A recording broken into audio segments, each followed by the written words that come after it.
Hey, everybody, welcome to the Jim Master Show live entertainment lifestyle talk show series. How's everybody doing today? Hope you guys are doing well. This is our entertainment lifestyle talk show series where we're bringing back the lost art of conversation, kind of like Dick Cavett did and Johnny Carson, some of your favorites, and merging it with today's world and a modern twist of today. I can't believe that we're approaching some almost 500. Did I just say that? That's a lot of talking. 500 episodes of our entertainment lifestyle talk show series. And you folks are amazing watching all across the United States, Canada, Europe, Asia, Australia, and all points across and up and down this beautiful globe of ours. It's extraordinary. Thanks for all the comments, all the tweeting on Twitter, Instagram messages, Facebook love, and of course, our YouTube channel where we house all these episodes, where many of you like to binge watch our series.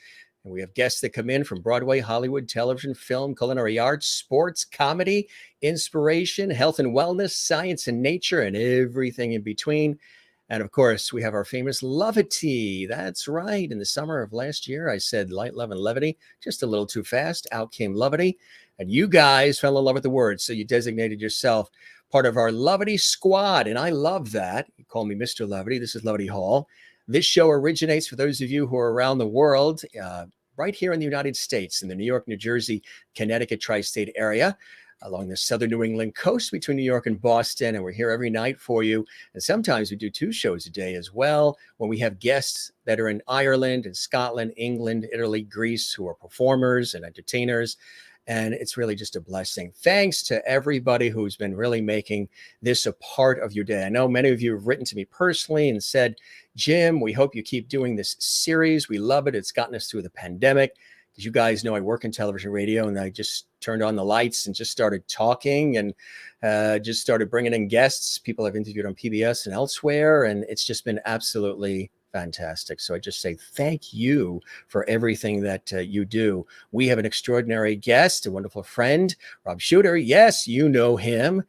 Do you ever watch the Today Show? Do you ever watch Wendy Williams? Do you listen to iHeartRadio or everything and anything in between? He's always been the man about town, an incredible guy. He's so passionate. He has so much energy. It's extraordinary. And magazine editor, celebrity publicist for some of the most incredible, well-known people in Hollywood and beyond, and also famed gossip columnist, actually considered one of America's greatest, and really cool. He's also an author.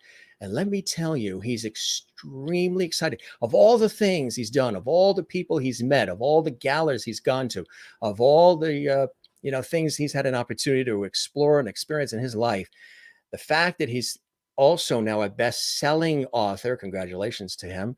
He's stoked, and we are as well. And we're so honored to have him here. Just a second, we'll have him here. First, we always like to toast our audience. And tonight we have our Kindness Matters mug. I know you guys love this. And it's so apropos for tonight's topic, as Rob is talking about his fabulous new book. So we toast everybody all around the world. Thank you for coming in and stopping by JMS Live, our entertainment lifestyle talk show series. Let's check in with everybody here. Wow, look at all those comments that are already here. Now we have Rob for a little bit, so we're going to bring him on in just a second here. He's very busy. He's been all over the media. The book is exciting, and the book is so perfect for the times, really for any time. But you're going to fall in love with the book, and if you haven't already fallen in love with Rob, you will, with his British accent and all. Mine last name is Masters, so they come from Yorkshire, England, Ireland. Hello, Lovities. Of course, welcome to the show. We welcome you to the show as well. Of course, the Lovities watching all around the world. And as I mentioned, Rob Shooter is joining us in just a second, live and direct from New York City and his wonderful home. And of course, we invite you to subscribe to our YouTube channel. That helps us big time. The YouTube channel is Jim Masters TV, or as he would say it, Masters, Jim Masters TV, and click that notification bell so that way there you never miss out on any of the alerts when we're coming at you live with the Jim Masters Show live, and also our pop-up shows, holiday themed shows, and everything else. Remember Valentine's Day, this whole set was red. St. Patrick's Day, the whole thing was green. Christmas time, Christmas trees, lights. I mean, we go all out here at the Jim Masters Show live. Also, give this episode a thumbs up. We would love that on the YouTube channel. little thumbs up there, and also leave a comment for us. When you do that, YouTube sees it, they blast this out to millions more. So that really helps us as well. And of course, share the lovity, tell the entire world, go on top of Mount Everest with a bullhorn and just say, I love the Jim Masters Show live. And I would like to let the world know about it. So do that. Many of you are doing that already, and we thank you so very much. Kathy Short is with us from Cleveland, Ohio. Good evening, Jim and Lovities. So nice to see everyone tonight. So nice to see you as well there in Cleveland. Sherry Larson in Kansas is checking in here, one of our lovities. Good evening, everyone, she says. Good to see you as well. Mary Bishop in FLA in Florida, where it's always sunny. Hello, Jim and lovely friends, except for around 2 o'clock in the afternoon, those downpours come. Good to see you, Mary. Alessandra is watching in North Carolina, USA. Love it. Hello there, lovities and Jim. Nice to see you. Merlin is checking in from Ontario, Canada. Hello, Jim and all the lovelies. Hope you are all good. Yes, we are. And hope you're having a good day as well. Welcome to Lovity Hall, Rob Shooter. Told him all about the Lovity and Lovity Hall and the whole bit, and he buys into all of that. He loves all of that. He's a Lovity too. Linda Odell in St. Augustine, Florida says, good evening, Mr. Lovity. Good evening, Lovities. We love that. Good to see you, Linda, and everybody who's watching. We love this. We love this. We love this. So Maureen in Arizona says, hello, dear friends. Today was one of those days, so I'm turning to the best RX I know. Thank you very much for that. Coming from a nurse in Arizona. An evening with all of you and Jim and Lovity Hall. Thank you very much. I love that. And Merling has hearts to all the Lovities watching around the world. We love that as well. Dawn says, hi, Jim. Linda says, welcome, Rob. You are now a Lovity. Yes, he is, and always has been. And here's some more coming in here. We got welcomes coming in from Terry Caliendo. Terry, good to see you as well. Welcome. It's nice to see you here, Terry. Welcome to the Jim Masters Show live. I mean, there's so many comments here, left and right. Keep them coming. Keep posting. Don't forget to also post on our actual YouTube channel. We would love that as well. As I mentioned to you, we've got a very special guest. It's quite an honor to have him here. And in addition to his being here, talking about all the things he's done in his career, he's also now an author, and we are so excited about that. Yes, the 4-word answer. We're going to talk about this in just a second. It's really a fascinating read. Let me tell you a little bit about Rob, called America's #1 gossip columnist by the National Enquirer. Rob, of course, who created Naughty But Nice, which is on iHeartRadio, of course, .com as well. He has broken celebrity news for years, every day on his website, naughtygossip.com, where he delivers all the dish about the stars we love in his Naughty But Nice signature style. You can also catch him, of course, co-hosting and breaking celebrity news on Good Day New York, The Today Show, The Talk, and the Wendy Williams Show, CNN Extra, C100's Elvis Duran, which, of course, is owned by iHeart. He has his show on iHeart as well. And he was the Huffington Post's only celebrity columnist and former executive editor of OK Magazine. He's also hosted his own Saturday night talk show on Mark Cuban's channel and his own daily morning show, The Gossip Table, on VH1. He's broken really some of the biggest entertainment stories that have really happened in modern memory. He's always on the case, but also he's been a publicist as well for some of the biggest stars, the ones you know and love. He's worked with some of the biggest in the world, like Jennifer Lopez, P. Diddy, Alicia Keys, Jessica Simpson, John Bon Jovi, even British royalty as well. His new book, which is really exciting, is one that you're going to want to definitely pick up quickly before it sells out. I think it's gonna be several runs of this book. It's that good, folks. It really, really is. The book is the 4-word answer. Who are you in 4 words? It just came out, and OK Magazine says the best self-help book ever. Wow, that is really a great recommendation. And it's really fantastic. It's a great read. But the thing is, it's also something you're going to want to continue to read again and again and again, like have it on the coffee table and just go back to it to remind yourself some of the incredible lessons, life lessons that Rob is teaching in this book from his years of experience, not just as a publicist and gossip columnist, but as a human and all the interactions that he's had with people of all shapes and sizes and backgrounds and personalities. And it's also a wonderful look at his life and himself and the things he's learned, the teachable moments. We've been talking a lot about teachable moments here with the pandemic, the economy, civil unrest, and political craziness. A lot we've been talking about. And I've been saying, I hope we return out of this or rise out of these ashes kinder, more empathetic, less divisive, and really realizing we're all in this together and the importance of that. So without further ado, again, nice and comfy in his home in New York, why don't you join me in welcoming our very special guest to the show, Rob Shuter. Hey, Rob, welcome to the show. Is that an intro or what? Thank you so much, Jim, and I'm so happy to meet all your lovities. You've created something, all of you here, very, very special. This community you've been building on this show is awesome. I've been a fan of the show for a long time, and congratulations, almost 500 episodes. Well done. I appreciate that. And somehow when you say levity, it sounds even better with the accent. Levity. Yeah. I sound like Mary Poppins, don't I? It's charming for about 20 minutes and then gets a little bit. Well, there was people say, does Jim and Rob, do they really know each other? We actually did meet in New York City at this wonderful event with some of our friends, of course. Yes. You with us, and no, I think we're part of the same sort of New York City group. New York, yes, it's the smallest big city in the world. It doesn't spread out; it goes up, and so yes. The fact that it's all condensed together, and it's wonderful popping into events and bars and parties and seeing you and our friends. And it's a small little club, and I'm lucky enough to be a member of it. We've got Robbie Ludwig there as well, a dear friend, of course, and. Yes, good group.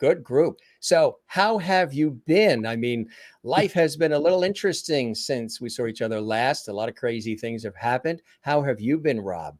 I'm good. I am good. I mean, there's been really tough days. It's been really difficult. I am a creature of habit, like so many of us. And over the last year and a half, 2 years, you had to readdress that. And so it's been a rough year or so. I'm one of the lucky ones. I have friends who haven't been doing quite as well, but I think we're going to all get through this together, and coming out of the other end, hopefully we are now. I can't wait to get our old lives back, and maybe if there is a silver lining, I'm not sure if that's the right word, it just made me realize how lucky I am and what an amazing life I got to live every single day in New York City. And it wasn't until it was taken away did I realize just what a great, great life it is. Now, you grew up in England, in Birmingham, right? Yeah, it's a tough town. So I grew up on the wrong sides of the tracks in Birmingham, England. It's a real industrial town. I pretend to my American friends that it's the second city like Chicago, where in reality, it's more like Detroit. So it's a city that's a little bit down on its luck, an industrial town, the industry left. And so I grew up there, and it was a wonderful childhood. I was really happy there. You don't realize how poor you are until you leave. And so we didn't do very much, but what we had was a lot of love. I'm the youngest of 5, and I was lucky enough to get out and go to university in Edinburgh. So in Britain, university is free. There's only one university. So Oxford and Cambridge are free, but you have to pass a lot of tests to get in them. And I knew my way out of Birmingham was to study really, really hard. I'm not particularly bright. I didn't get amazing scores, but I worked really hard, and that's really been the secret of my success. It's not natural talent. It's talent that I really had to work at. And so I went up to Scotland, to Edinburgh, and that's when my life changed. So what was the fascination with celebrity and everything that you had an opportunity to get involved in? Were you a writer first? What came first for you? And what were some of those early sources of inspiration for you as a kid in England growing up? I loved theatre. I loved musical theatre. As a young boy, I was taken to what we call in Britain a pantomime, which is sort of like a Christmas show. We don't have the equivalent here in America, but I went to see my first pantomime when I was about 7 or 8 years old, and I was just mesmerized by this magical world where people danced in formations for no reason whatsoever. I would burst into songs. It was just such a magical place that I wanted to be part of that world. I realized very quickly that I can't act, I can't sing, and I can't dance. But that didn't stop me from figuring out there was a place for me in this world. It wasn't on stage, it was going to be behind the scenes. And when I was up in Scotland, in Edinburgh, studying, getting my master's, thank you very much, in political science, I got a part-time job selling ice creams in the theatre to help with some spending money. And that opened a whole new world to me. You know, you can find your way in. Your tribe, your gang is out there. They are out there. If you don't think you're happy with the friends you have now, or the world you live in now, I promise you, it is out there. You just haven't found it yet. I found mine the day I ran down that aisle in the Edinburgh Playhouse selling vanilla and chocolate cornettos. And even though it wasn't to many people a glamorous role, it certainly wasn't on the stage, it didn't matter to me. I wanted to be part of that world, and that allowed me to get in. Ellen said it many, many times researching this book. Ellen wanted to be a comedian. But you don't start being a comedian. You start working bar. You start working in the clubs. You start as an audience member. Figure out the world that you want to be part of, and figure out a way that you can get into that world, and your life will change. You know, what's true about that is a lot of times people don't think that they can make the change because they fear change. Now, you've experienced a lot of swift change in your life. One of the biggest was leaving in England and coming to the United States. What brought you here? And was that something that you were excited about? Was there any fear about coming to the United States? Tell us a little bit about that. I wasn't frightened. I was really excited about it. And often when I do get frightened or even nervous, I convince myself that I'm excited. It's actually a pretty similar physical biology that's going on with your body. Your temperature raises, your heartbeat increases, you might sweat. So now whenever I get nervous, I tell myself I'm excited, and suddenly the nerves go away. So I was really excited to come here to America. I got an internship at a Broadway press office. And so they did some of the biggest shows, the Disney shows. Beauty and the Beast was one of their shows, The Little Mermaid. They did all these amazing shows. And I got offered a job being an intern in their press office. Once again, I loved the world of theatre. I couldn't dance. I couldn't sing. I still can't. I can't act. But that didn't matter to me. I didn't want to be a star. I didn't want to be in front of the camera. I wanted to work in theatre. And so I didn't get a job in Britain. Maybe my accent helped. Up here in New York, working in a Broadway press office right in the middle of Times Square. And I was just beguiled, not just by the city and America and show business. And it was really wonderful. And basically, I was the receptionist. I answered the phones, and I didn't mind. I really loved it. I Excited, think, yeah. like, don't start at the top. You never can. Pay your dues, learn your craft. And if somebody said to you, you know what, your dreams might take 5 to 10 years to come true, do you still want them? And my answer was yes, I did. Yeah, I was willing to do the work. And so I answered the phones in this Broadway press office. And that's where I learned about publicity. I learned about working with celebrities. I learned about show business. Who were some of the first clients you got a chance to work with? My first sort of famous person was Michelle Lee from Knots Landing. Oh, yeah, sure. And I just loved her. And Michelle was sort of like a old school Hollywood, almost diva, because she'd done the soap operas, the primetime drama. So it's Michelle Lee was one of my very first clients and taught me an enormous amount. It was crazy that I was being paid to represent these people when I should have been paying them. I learned so much from her. And then Christine Ebersol was an early client. You know her from 42nd Street. She won a Tony. She was a cast member in SNL for a while, and it was really exciting. But a lot of the clients I got as an intern were really in the chorus. The joke was, every spoon in Beauty and the Beast I represented, every fork. So everybody in the chorus of the Disney shows were my clients. My big break came when this unknown model, a beautiful, beautiful girl, tall, she became a client, and she was Tyra Banks. But it was before she Yeah. became Tyra Banks that we know today. And Yeah. so one of my first sort of big breaks with a celebrity was Tyra. And once again, she was very generous with me, and she taught me an enormous amount about publicity. In life, you've got to do it. If you wait until you're ready, you'll never be ready. You've got to jump in. And so Lisa Renner was one of my early clients who Yeah. from the Real Housewives. And so slowly I started to build this sort of this base, this directory of people that would know, and they were not the superstars yet. It was not the J-Los or the Diddy's or the Alicia Keys, but I'm really grateful to those people. We all have them. In my life, they're famous people, but in most lives, we all have a mentor or that first person that gave them an opportunity, and they might not be famous, but that doesn't take away the value they've had to your career. When you think of your own life, you must have had people in radio or TV that mentored you. And Absolutely. so I was really, really, really lucky that I met by chance some of the great ones, and I learned an enormous amount from them. Mm.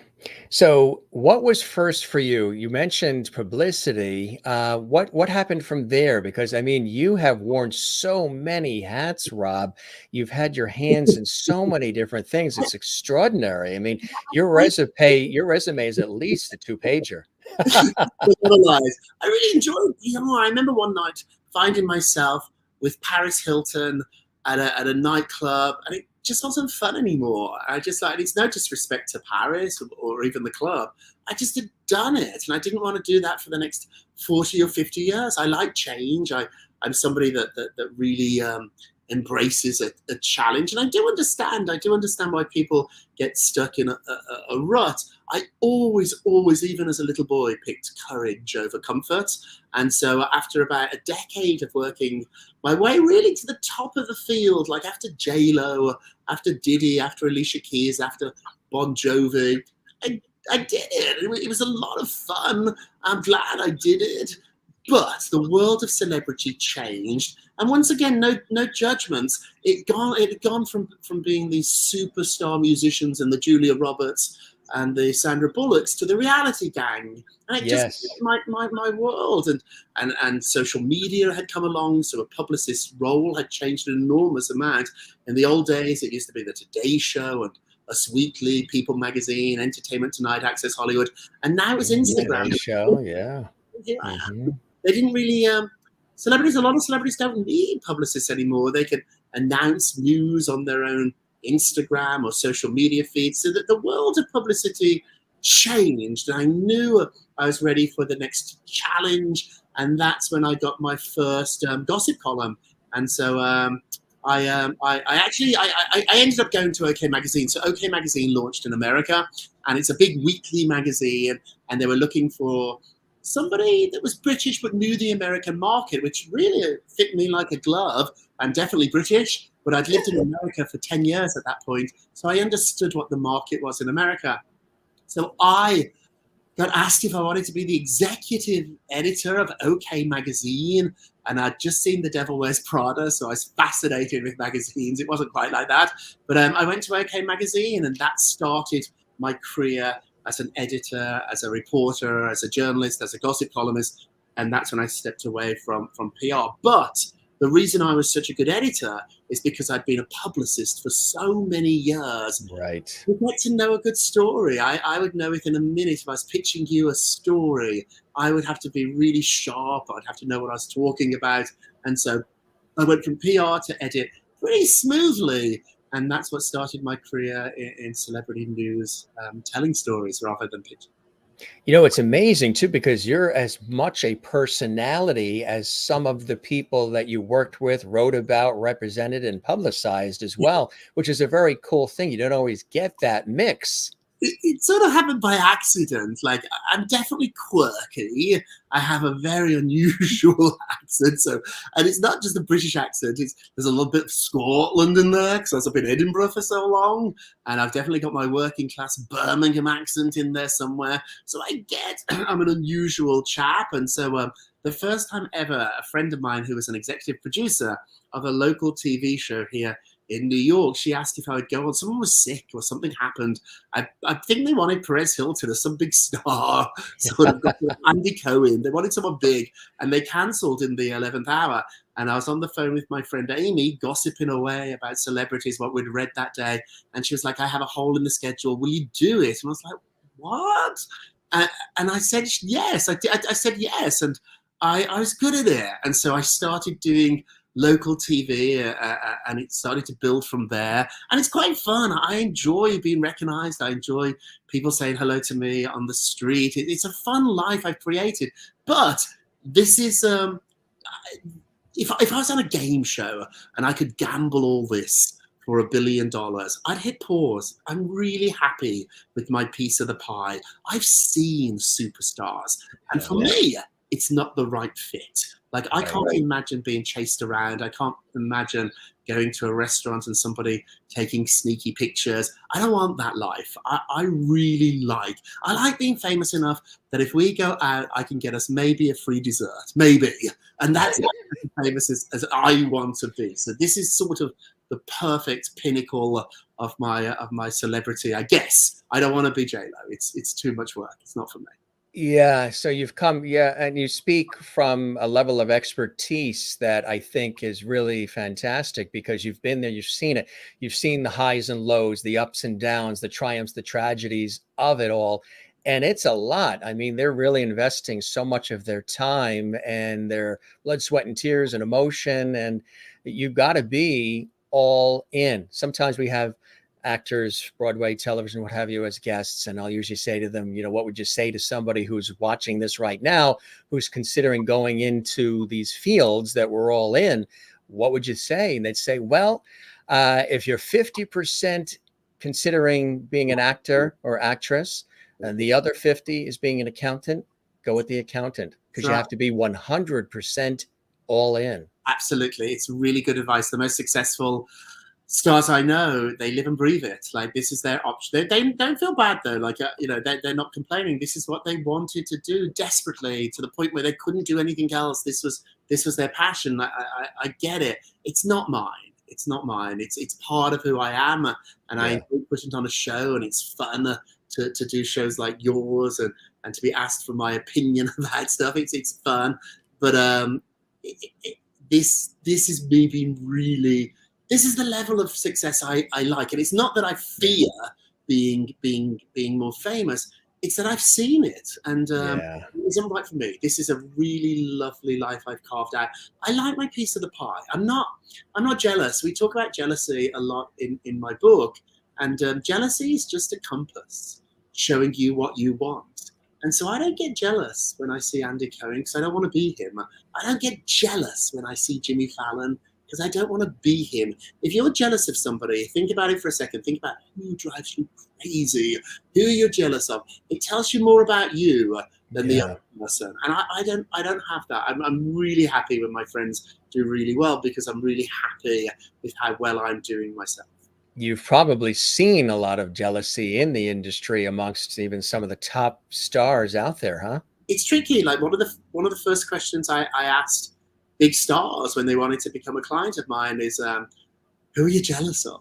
And it would tell me everything about them. Who are you jealous of? And they all are. John Bon Jovi has issues with Bruce Springsteen. It's so interesting. Yeah. And Tyra Banks and Naomi Campbell are notoriously two models that haven't been able to get along. When you figure out who you are jealous of, it tells you everything. Now, I think you admired Andy Cohen, right? There was a time when I wanted to be Andy Cohen. So there's a time when I thought I wanted to be Andy Cohen. There was a moment in my life when I definitely was jealous of Andy, but the older I've got and the more I've got to know him, I don't want to be Andy Cohen. I like my life. Andy's single. He has that amazing little son that he adopted, and he gets chased around the streets of New York, and it's not what I want. I don't want to live that life. And so, yeah, be careful who you think you're jealous of, because often who they are is not really the life that you want. So this is full circle for you, and you're truly, I mean, I've seen you talking about the book and everything before, and your enthusiasm and your excitement for the message of the book is palpable, but also being an author. I mean, you've been writing all your life, but now this is something where you're really inspiring, empowering, motivating, and guiding people through life in many different ways and realms and aspects, which is a very beautiful thing. You could have just stayed doing what you were doing, but something was burning and yearning inside you. And I've had those experiences, and it rose to the occasion for you, and you're living it and sharing it. And I think that's a beautiful thing. Tell us about some of those inspirations for this incredible book, and congratulations on it. A bestseller already, Rob. I can't believe, I think we're number 11 on Amazon today. We're number 8 a couple of days ago. We're doing really, really well, surprisingly well. I love every minute of it. Well, after tonight's show, even better. Come on, guys, we can do it. I figured out that every successful person I'd ever met, I'd ever worked with, all knew who they were. And they knew who they were in 4 words or less. Jennifer Lopez knows who she is. Diddy knows who he is. Alicia Keys knows who she is. John Bon Jovi knows who he is. And so I thought, what would happen if I took that method, that concept, and applied it to my life? So at the beginning of the pandemic, I decided to come up with my 4 words. And that's basically what the book is about. Who are you in 4 words? Only people that are comfortable in their own skin can answer that. And only people that can answer it will be truly successful. So spend some time and think about it. Who are you in 4 words? Are you kind? Are you naughty? Are you nice? Are you loyal? Are you silly? Are you funny? Come up with your 4 words. And having just 4 is essential, because it makes you prioritize. It makes you narrow it. You can't have 100 words, because if you have 100 words, you don't know who you are. They're just words. Prioritize words. And there's no wrong answer to this. There's no wrong answer. The only thing that can be wrong here is if you're living a life that doesn't match your 4 words. Then you won't be successful and you won't be happy. If your 4 words are cruel and angry, live that life. I'm not trying to change people here. What I'm trying to do with the book is make it as authentic as possible. My book will make your life better because it will force you to live a truthful life, even if that life might be controversial to some of us. So I want everybody to think who they are in 4 words, and I guarantee you, every successful star, every superstar knows who they are. In fact, entire marketing departments, PR departments, advertising departments are paid millions of dollars each year to come up with this. If you're the advertising executive for Estee Lauder, you come up with the essence of that lipstick in 4 words or less. On every magazine cover that I've been part of, there's only 4 or 5 words. The headline has to be short and tight. Use those marketing PR skills that you don't think you have, but you do, to come up with your 4 words. And then what I do in the book is I reveal 1 word that each of my superstars really embodied, and we have a whole chapter on that. There's a whole chapter on kind. Kind was surprisingly one of Jennifer Lopez's words. Now, I know you don't think Jennifer Lopez is kind. I know that a lot of people don't think celebrities are kind. But what I do in the book is I explain that acceptance is the cornerstone of kindness, and nobody accepts herself more than Jennifer Lopez. She really accepts who she is. She doesn't call herself names. She doesn't say mean things to herself. All those cruel voices that we have in our head telling us we're not good enough, we're not smart enough, we're not pretty enough. She's got rid of those voices, and I tell you how she does it. How does she do it? She accepts herself. That's how she does it. She knows the truth. She knows that she can't sing as well as Mariah Carey, but it didn't stop her from selling 100 million records. Madonna, not the greatest singer in the world, has sold 300 million records. When you accept who you are, even the things that you think are flaws, you can build a really successful life. But you got to accept who you are. You gotta be kind to yourself. You can't call yourself names. Jennifer doesn't call herself names. She once said to me after she got blistering reviews for one of her films, an opinion's not a fact. And I love that. It's an opinion. The only opinion that matters is yours. So if you start treating yourself with kindness, your life changes. I used to beat myself up all the time. I'd say really mean things to myself. I'd say things to myself, Jim, that I'd never say to a friend. I'm a nice guy. I treat my friends really, really well. I know you do. Come home and I'd look in the mirror and say something horrible to myself. I've stopped doing that. And that was a lesson that Jennifer taught me. That is incredible. I mean, that's what it's all about. We do tend to beat ourselves up, and we're our own worst critic oftentimes. But we tend to also live in a society where everybody's sort of watching, their social media and everything else, what everybody else is doing, and trying to live their life and emulate the celebrities and everybody else, as opposed to really working on themselves and enjoying the moments and the uniqueness of who they are. And I think that's a very important message in the book, is that you're saying, look, you could admire, you can respect, you can enjoy, you can be entertained. But when you look in the mirror, honor what you see there and love what you see there, because there's only one you. It's absolutely right. JLo doesn't waste her time scrolling through somebody else's life. She's living her own. She's living her own.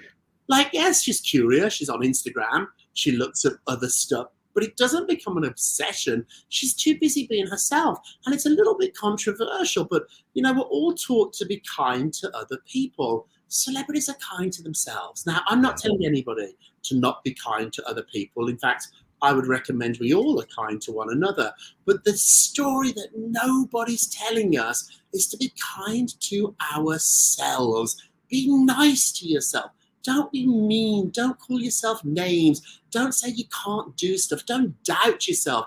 You can do it. And the dirty little secrets about celebrities is a lot of them are not more talented than you or me, but what they are is kinder to themselves, and they let themselves have a try. They go for it. They're willing to stand up and make an effort. And we often don't do that because we don't think we're good enough. Jennifer Lopez does not believe that. She looks in the mirror and she said, "You are great. You are good enough." And it was such an amazing chapter that I managed to write about kindness, full of celebrity quotes. Anything any celebrities ever said about kindness is in this book. And it's something that I found life-changing, writing, researching, reading. Be kind to yourself. Even people that are kind are often not kind to themselves. My mom's now in her 80s, and when I was talking to her about writing the book, I asked her, "What are your 4 words?" She didn't know. She'd never thought about it because she's always too busy thinking about everybody else. Yeah. 4 words about me or my brother Douglas or my sister Christine, but nobody had ever asked my mom, "Who are you?" And I think nobody's maybe not asked many of us that question, so we have to ask it ourselves. Who are you? And now, Jim, every morning when I brush my teeth, I say my 4 words in the mirror. Every night before I get to bed, I say my 4 words. When I get upset in the middle of the day, if somebody hurts my feelings, if I'm in Starbucks and I get the wrong cup of coffee, or there's a huge line at the supermarket, I just say my 4 words. And in 4 seconds, I remind myself who I am. And the guy that I am is lucky that he can afford a $7 cup of coffee. Shut up. It's all good. What are your 4 words? Good question. So mine, I'm naughty. I'm a very naughty person. I'm nice. I'm Naughty also but nice. and I'm nice. I'm naughty. I'm nice, I'm smart. And it was Jessica Simpson. I'll talk about that. It was Jessica Yes. Simpson who taught me about being smart. And I'm also, and this is the hardest word for me to come up with, and it's still tricky sometimes to say, I'm important. I'm important. And that was something I learned from Diddy. Diddy Diddy treats himself like he's the most important person in his life, which of course he is. We all are. We're the most important person in our own lives, and we have to start treating ourselves like that. And when you do, when you treat yourself, when you know you're important, you invest in yourself. You spend a lot of time focusing on what you want. You work on your skills. It's important that you know you are important. Diddy taught me that. And it's not arrogant, it's not egotistical, it's essential to know that you are important. And when you believe that, you invest in yourself. Let me be honest, nobody works harder than Diddy. He really puts the time and the effort and the energy into himself. He once said to me that the road to success is paved with failure. He Mm-hmm. does the work. Every professional, sorry, was once an amateur. Every professional was once an amateur. There was a time when I wasn't a gossip columnist, I wasn't a writer, I was an amateur. But I kept doing it, and you become a professional. Michael Jordan, when I was researching the book, Michael Jordan said that he's missed over 9,000 shots in his career. Yeah. But the reason he's one of the greatest of all time is he kept going. That's what Diddy does. And also, too, you got to do the work. Puff told me the only currency that success accepts is effort. You've got to do the work. Madonna, 60 years old, 40 years into her career, she goes to every sound check. Bon Jovi, when I used to fly around the country on Bon Jovi's plane, when the plane lands in whatever state he's doing a show in, he goes straight to sound check.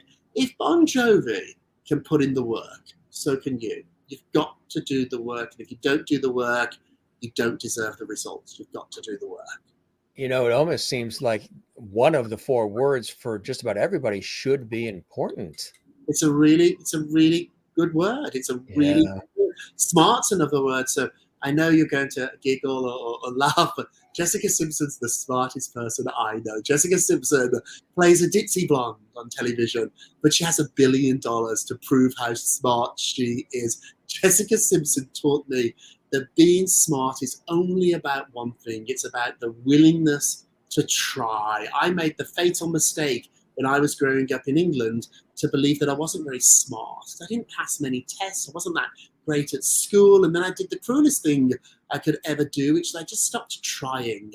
Jessica taught me that that's the only thing that smart is. The only thing that smart people do is try. They fail, they get back up, they try again. And we have an entire chapter on being smart, lots of fun stories about working for Jessica, and they were fun, and also too lots of tips, lots of informations, lots of details about how you can live a smart life. And the basis of it is that you have to keep trying. Smart people fail, but smart people keep trying. Jessica Simpson has failed so much. Her music career was not a big hit. She was a B-list, D-list Britney Spears. But then when she got that reality show with her husband, Nick, her life changed. A lot of people told her not to do that show. She was smart enough to take a chance. And so smart's a great word, important's a great word, kind is a great word, and many, many more in the book.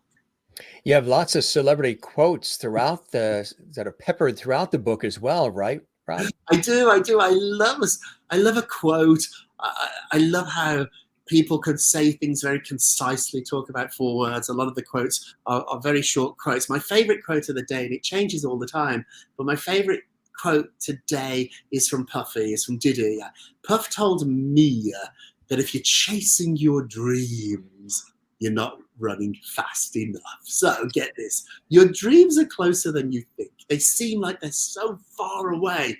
They're not. They're closer than you think. And get this, you can run a lot faster than you ever imagined. They'll meet in the middle. You're going to catch your dreams. Stop chasing them and catch them. I've caught mine and I didn't know if I would. I doubted myself, but they were actually closer and I was much quicker than I ever thought. Stop chasing your dreams, catch them. You can do it. You've learned so much about yourself along the way, which I think is really extraordinary. What are some main things in writing this extraordinary book, Rob? Because it could be very cathartic, therapeutic, and at certain points, probably emotional as well when you're putting pen to paper. This is a very open book. What did you learn about yourself along the way? I'd lost myself. I'd completely lost myself. If you asked me who I was in 4 words or 100 words, I couldn't do it. I'd lost who I was. And sometimes when you work with such big personalities, they don't have to be famous, but I think we all have somebody in our life that's a lot, that's a big personality. You can disappear. I forgot who I was, Jim. That Yeah. young, happy guy that arrived in America to work as an intern at a Broadway press office, he disappeared. Life gets in the way. Life can be really difficult and really cruel and really demanding, and lots of stress, worrying about money and all this other stuff in life, worrying about paying your rent. It got in the way to the point where I just disappeared. I forgot who I was. And writing this book made me realize exactly who I am, who I want to be, who I am. In my PR office, we had a very simple rule. Every single one of my clients, we knew who they were in 4 words, and every opportunity that came into the office, you had to match 3 of the 4 words to get a yes. So if you wanted J-Lo, you had to be sexy, you had to be powerful, you had to be passionate, you had to be kind. So opportunities that weren't 3 of those 4 words, we didn't do. Alicia Keys' 4 words were really different. Alicia Keys didn't want to be a bombshell. She didn't want to be sexy. Alicia was a musician. And so you find the words that are right for you. Once you find them, write them down on a Post-it, stick them to a mirror or your computer, and everything that comes into your life. Now, I know in our lives, we're not going to be making decisions about what magazine covers to do, but we do make a lot of decisions every single day. Make sure every choice you make, the big decisions and the small ones, that they match 3 of your 4 words, and you'll have a much happier life.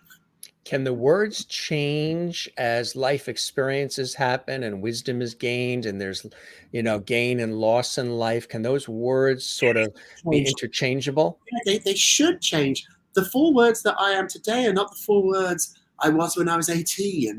So they should change. We should be constantly growing. And so the actual words you pick are not as important as the fact that you've picked them. I want you to spend time reading the book, thinking about yourself, which is something we don't do enough.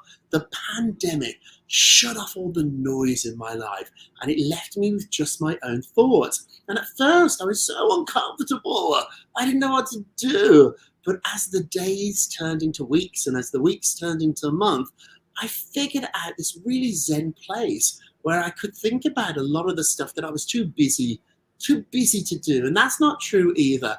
None of us are too busy to do what we really want to do. And so the next time you pretend to be too busy, tell the truth, which is it's not a priority. So I'm a pretty busy guy, but if Madonna called, I'm such a fan of hers since growing up. If she called and invited me for dinner tomorrow tonight, I wouldn't be too busy for that. So it's true. So you're never too busy if you really want to do something. I really want you to get to know yourself. And you can make time for it. I make time now every day in my schedule. My book's full down here, my diary. Every day I've got an hour of free time that's me time. And I'm going to go for a walk. I'm going to do some reading. But it's literally scheduled into my diary now as if it's a meeting. So in the same way that I've got a scheduled in to do this TV show or that TV show or an interview or get on the phone and interview a celebrity for my column, I have an hour every day now in my diary that's my time. And I go for a walk or I listen to some music. And that hour each day adds up to 7 hours a week. And it's really valuable. Do it for yourself. You deserve it. Put some time in your schedule for you, even if you're too busy. You're not too busy. It's just not a priority. Make it That's right. a priority. You have to set boundaries too, right? I've learned that. I've never been, I'm like 24/7. People call, I run, I jump. I tend to be a caretaker type. And there's a long story to it, but it really took me after a television shoot in Las Vegas out in Pahrump, Nevada, to have to drive alone through Death Valley to get in touch with myself, to realize that, the world will survive if I don't always run to rescue it. I really had to learn that when they tell you on the plane, in the event of an emergency, the mask will drop in front of you, to put it on me first, because I would always want to help thy fellow neighbor and get it on him or her first, and then tend to me. They're good, so I'm good. Now I'll take whatever oxygen is left. And I've learned through this experience of driving through Death Valley alone, which was unplanned. Nobody knew. I had no resources. I was in a rental car after this TV shoot, killing time. And it was only 2 years ago. It was a life-changing experience because it was all self. It was all being in touch with self. And it was very liberating too, because I would always want to share that. I'm communal. I'm a communicator. I want to share those experiences with family and friends and loved ones and hear their oohs and ahs. And this was something I was presented with, and I could either turn back or keep going. And I felt like 20 minutes of extreme guilt. Here I am in Death Valley, this monumental place, and I am not experiencing it with others. I'm not, as the host, delivering this experience for others. This is all mine. Maybe I should go back to the hotel and fly back east, and I'll come back one day with the family and friends. And who knows if I ever would. So I made the choice to keep going. And I came out of that experience realizing that the earth will continue to spin whether I continue to rescue it. I have to put the mask on me first to have the oxygen to then help others. And there will be times when I'm the only one in the room, like you're talking about the time you take for yourself, where I'll be presented with a gift like being alone in Death Valley, driving ad hoc that way. And I could either walk away from that and wait till other people are with me to experience their joy, or experience it right now because I'm the only one in the room and it's a gift being presented to me. I learned all of that just 2 years ago after this TV shoot out in that area, the desert. And it took me to be alone. Not the ocean is my Zen place. So it couldn't be a city, an ocean, a forest, any of that. It had to be the raw desert for me to get that. Yeah, take the time. I didn't know what I looked like. Eyes look out. I could pick out Kim Kardashian's bottom from a lineup. I could pick out Julia Roberts' smile from 10 different smiles. I could pick out Bradley Cooper's beautiful blue eyes in a sea of eyes. I couldn't pick out my own. I didn't know what my nose looked like. I didn't know what my eyes looked like, because our eyes look out. And so spend a little time looking in the mirror each day too. Now, when I go out and people take photographs, I'm not surprised by what I look like. I have friends or myself who would be like, oh, that's a bad picture of me, or I don't look like that. And the actual truth is, I do look like that. I just didn't know I did. Learn who you are. Your body's the most amazing piece of equipment in the world. I know we all think Tesla is, or our iPhones are, or Apple is. Rubbish. Your body is amazing. And good news, it's communicating with you all the time. Shut up and listen. Absolutely. Learn to listen to your mind. I know the forward answer will start you on this process. It might not turn you into J-Lo or Diddy or Alicia Keys or John Bon Jovi, but it will make you the star of your own life. That's right, because you're the conductor of your own orchestra, the CEO of who you are, and that's so incredibly important, right? Absolutely. It's essential. Kimberly Allerson, welcome, Kimberly. She says you don't have to justify yourself to anyone. No is enough. I agree. No is enough. As Beyonce said, learn the good in goodbye. You can't walk away from stuff. There's good. That good is in goodbye. I never knew that until rather recently.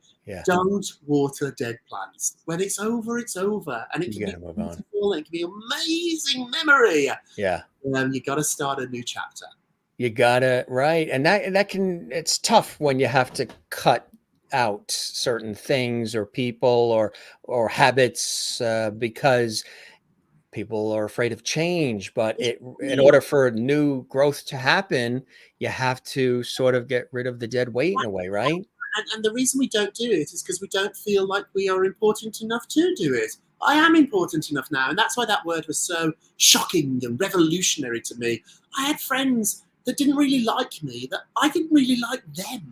And I remember coming home at night after spending way too much money in the taxi, on the subway, and not having a smile on my face. And now I do. And the reason I do is I have admitted that I am important enough to have great friends. I'm important enough to have people around me that support me and put a smile on my face when I go home. So the reason we don't do it is because we don't feel important. That should be one of your words. You are important. Toby says, so tonight I think I'll wear a mini skirt then. Perhaps I'll look cute. We've all got something we like about ourselves. We all have something we don't like too. And so find that thing, I had to stare in the mirror for a while until I figured out the one thing I liked about myself. It doesn't matter if it's your cheeks, your eyes, your neck bone, your beautiful hands. I've got big fluffy hair, like it's like fur. We've all got something we like. Every time I look in the mirror, I look at first the thing I like. And if you've got great legs, you enjoy them. We've all got stuff we like. Focus on the good, not the bad. Jessica Simpson taught me when we're talking about being smart to live life a positive way. You can see life positive or negative. I've retrained my brain to look at it in a positive way. And do you know why we look at it in a negative way? Because we've been taught to. It's an echo of something we've been taught. The good news, Jim, is if you've been taught to be negative, you can be untaught. I'm going to do that in the 4-word answer. What do you hope people are left with this book? I want you to know yourself in just 4 words. It's that easy. Know yourself. When I ask you who you are, have your 4 words. Don't hum or haw. Don't give me 10 words. Who are you in 4 words? And then I want you to say those words every morning when you brush your teeth, every night before you go to bed for 6 months. That's what I want. I would say probably my 4 words right now, because I was thinking about this in preparation for our conversation. I call these conversations, not interviews. I would say for me, the ones that came quickly, and I bounced them off a couple of people who say, do you agree? And I don't know if I was supposed to do that because they're supposed to be my 4 words, but I said the words that came quickest to me without rehearsal was kind, empathetic, intuitive, and loyal. I like those words. That's you, Jim. And they're great words. They're your words.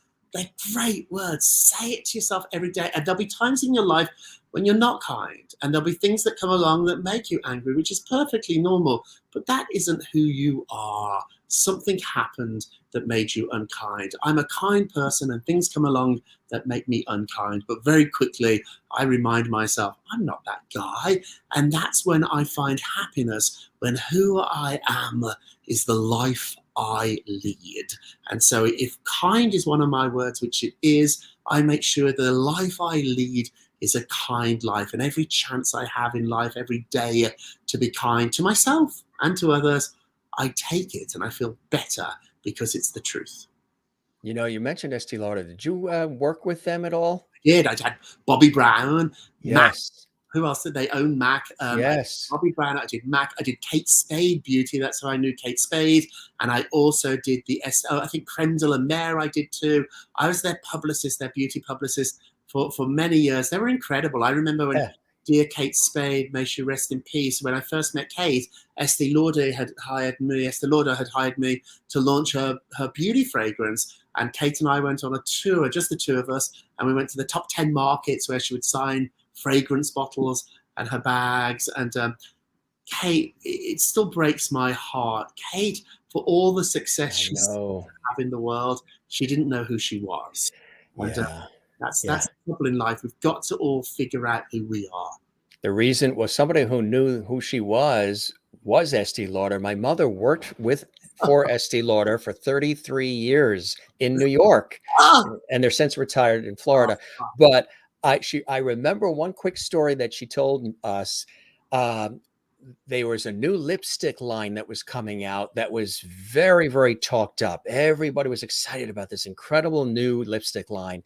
And all the factories themselves, they had packaged and boxed and all the gift wrap. And I think it was when one of those big, maybe those blockbusters they used to come out with in the holiday time that would be in the stores. They had put out the whole thing, they boxed it all up. It was ready for shipping, the whole thing. And then she came, I think, to one of the locations where the manufacturing was happening, and she tried it and she put it on her lips. Ooh. And she said, "Stop the presses. Stop." Now, this was just about ready to be shipped, and it was just before the holidays. And they're like, "SD, what? This is millions of dollars. What?" She says, "I don't like the way it feels on my lips. I don't want this going out to anybody. Stop it." And She yeah, knew who she was. She knew who her product was. She knew who her brand was. She knew who her audience was. I remember when I first started to work in there. This story might have even been an urban legend, but the story was is that she just couldn't get her fragrances in the department stores. Nobody wanted to meet with her. Nobody wanted to buy her stuff, and so she smashed a bottle on her way out, and it smelled so delicious. That's how she got her first break. Great. see, you are full of stories. Real quickly, what'd you think of the Met Gala and the Tonys? I've been a couple of times. So I went as J-Lo's Jennifer Lopez's date one year. It's sort of a strange night of New York. Yeah. Like what we get to see, that red carpet, is the whole night. Once they get inside, they go down to the exhibit and they see the beautiful costume exhibit, which is open to the public. You should go and see that. They have a dinner and a bit of a party upstairs. But I think it's about that arrivals. I like it, and I know it's so silly and over the top, but they do too. It's so theatrical. It's so glamorous. It's so different world, and it's not meant to be fashion that we wear. So when you see stuff and you say, "I'll never wear that," that's the whole point. It's theatrical. It's over the top. It's a glamorous New Yorky type night. And the good news about it too is the costume exhibit at the Met is the only exhibit that has to raise its own money, and this pretty much raises the whole money for the whole year. So I think it's a good cause too. The Tonys the other night as well. Oh, I love them. I love the tone. Yeah. I miss theatre. I miss theatre. And so it's lovely to see people back and shows are opening again, and to have a night of celebrating Broadway, I think is just great. We live in a magical city, and I have to pinch myself all the time and remind myself that, and to get off my bottom on the couch and to go out and to have fun and to use the city. Like, when was the last time I went to the Met? Like, it's shamefully too long ago. I could go every Saturday if I wanted to, and I should. And the pandemic made me promise and vow that I would use New York more. We live in these tiny apartments because there's so many amazing public spaces. I'm going to get out of this tiny apartment and go to the park or to a gallery, a museum this weekend. Somebody asked, "Do you play piano?" You got a beautiful piano behind you there. My piano behind me. I can practically get through Chopsticks and maybe two other songs. I play it privately. I would never be bold enough to do it publicly. But talk about knowing who I am. I know that I'm never going to be a concert pianist, and that's a good thing because I know who I am. So now playing piano music for me is a hobby. It's fun, and so it allows me to focus on stuff that I am good at. Find out what you're good at. When you figure out what you're good at, it tells you where you're going to go in life. I was always good at gossiping. I always knew everybody's secrets. When I was a little boy in the playground, I knew everything about each other. And I made that into my living. And I think that's why I'm so happy doing it, because it comes as second nature. Yes, I love the way you say that. Do you do narration or voiceovers? You have to be nature, not nature, nature. I love it. They didn't want me to. So when the book came out, they didn't want me to. Audiobook? Yeah, they said they have professionals that do this. You have to hire a professional to do it. And I was like, well, I have a really strange accent. Maybe I should do it. And they were like, well, you have to audition. And so I auditioned and I got it. And I don't know if it was a mistake or not. For 8 hours, 9 hours, I was not. And it was more work than I thought. Like I only wanted to do it because they said no, and I'm so stubborn. And so I passed my audition, and then I had to go to this recording studio. in Midtown and for 10 hours. Uh, Me, I know, I sounded like Mrs. Doubtfire at some parts. Like it's a lot of talking, but yeah. yeah, I'm glad I did it. I think the audio version is out now too, so you can get a hard copy or an audio book. Is that Amazon and everywhere? I know, I can't believe it. I was so lucky. I knew I'd be in the top 100.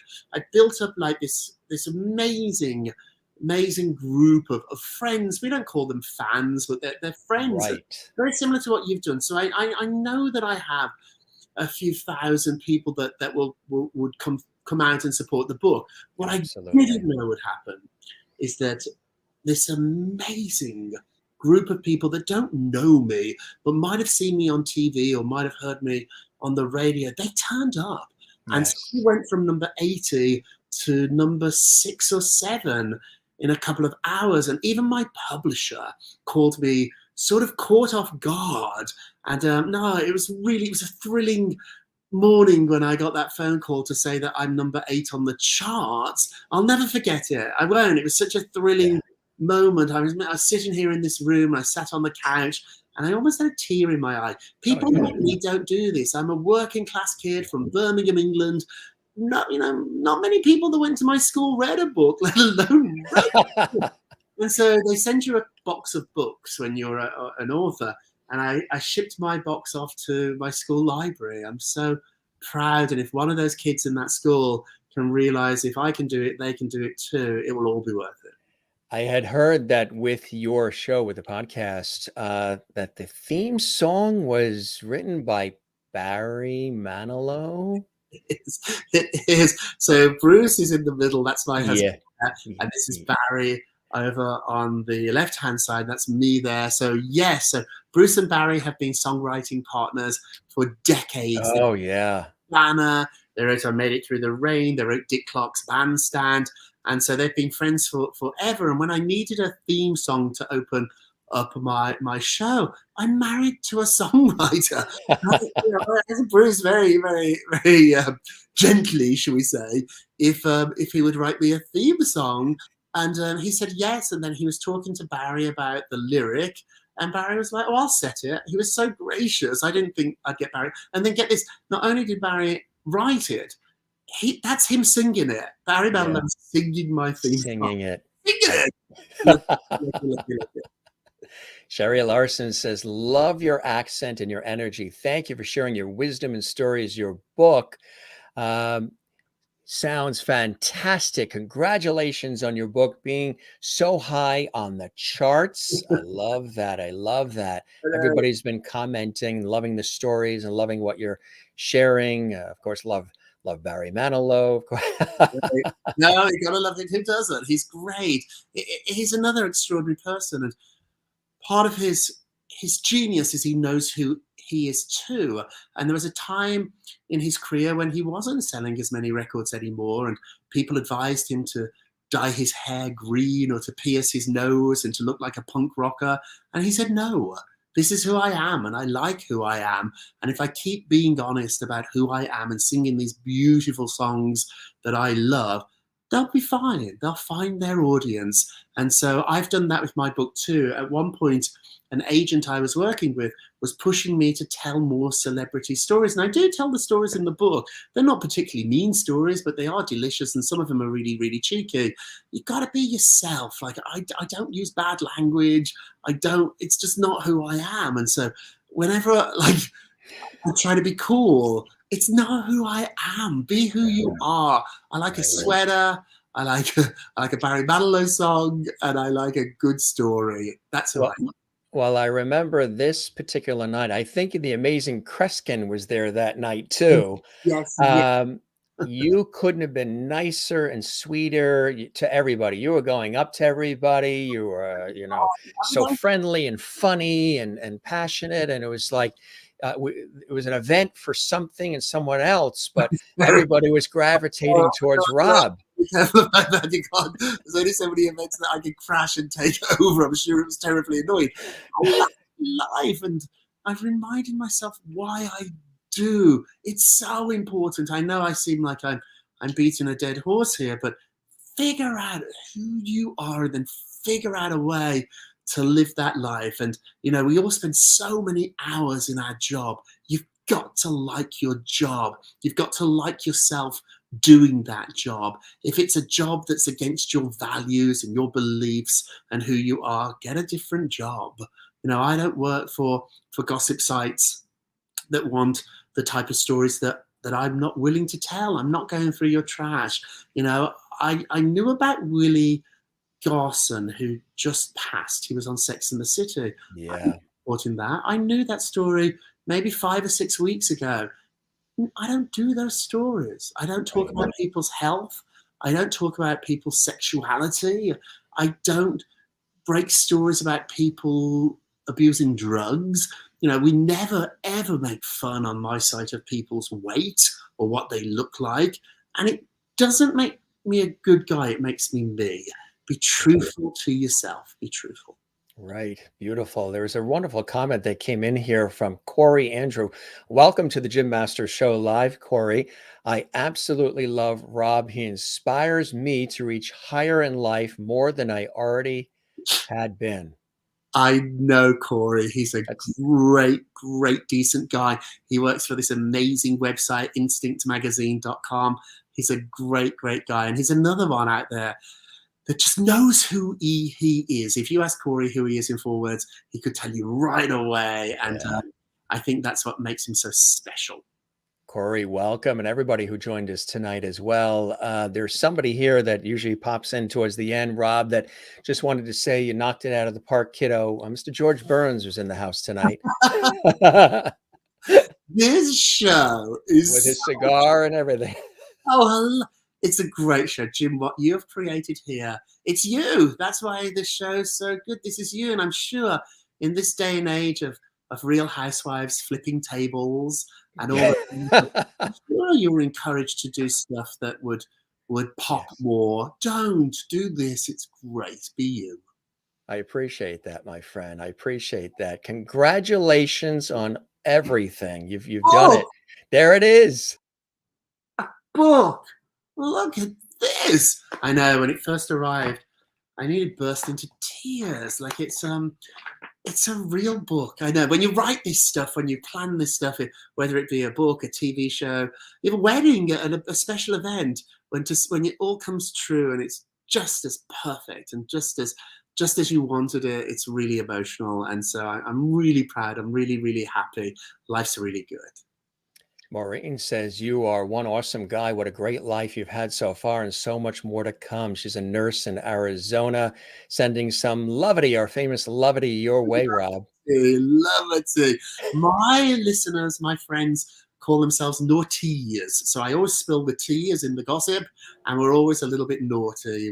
We're naughty but nice. We're not mean girls at my show, or you do, but we are naughty. We're cheeky. It's such a British word, and so my friends named themselves like yours, naughties. We should have a date with the levities and the naughties. I like that. I like that. They're gonna like. You are amazing, Rob, and I really appreciate all the time. It always goes by so fast, and it never seems like we said we talked 30 minutes. We talked about I'm happy for that. It's been a lot of fun. You make people feel so comfortable and so prepared. Thank you for having me, and thank you to the Lovertees for being so kind. And I hope you enjoyed the book. I think you will. I think you'll enjoy it. yes. We absolutely, they will. They will. They got to run out and get it. And a number of them said they're going to be ordering it right away. They're very proactive viewers we have from around the world here, my friend. I hope we get a chance to see each other in the city again, break bread. That would be really cool.